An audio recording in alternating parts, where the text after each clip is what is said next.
अद्ययावत अशा साऊंड सिस्टीमसह सोलापूरचं हुतात्मा स्मृती मंदिर सोलापूरच्या कलारसिकांच्या सेवेत उपलब्ध झालं असून पालिका आयुक्तांच्या हस्ते या साऊंड सिस्टीमचं उद्घाटन करण्यात आलं। सोलापूर महानगरपालिकेचं सांस्कृतिक वैभव असणाऱ्या हुतात्मा स्मृती मंदिरात महापालिकेच्या वतीनं 1,40,00,000 रुपये खर्च करून अद्ययावत अशी साऊंड सिस्टीम बसवण्यात आली आहे। याचं उद्घाटन पालिका आयुक्त शीतल तेली उगले यांच्या हस्ते करण्यात आलं।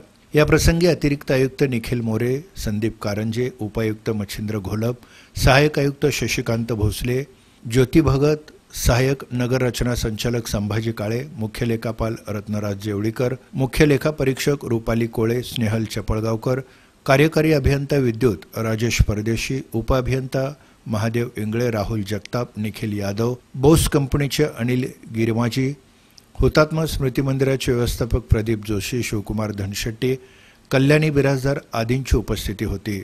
हुतात्मा स्मृती मंदिरात 1984 पासून साऊंड सिस्टीम बदलण्यात आली नव्हती, मात्र आयुक्त शीतल तेली उगले यांच्या पुढाकारानं आता आंतरराष्ट्रीय दर्जाची अत्याधुनिक अशी साऊंड सिस्टीम बसवण्यात आल्यानं हुतात्मा स्मृती मंदिराच्या एकूणच वैभवात भर पडणार आहे। दरम्यान पालिका आयुक्तांनी यावेळी या ध्वनी यंत्रणेची तपासणी करून आवश्यक त्या सूचना संबंधित मक्तेदाराला दिल्या।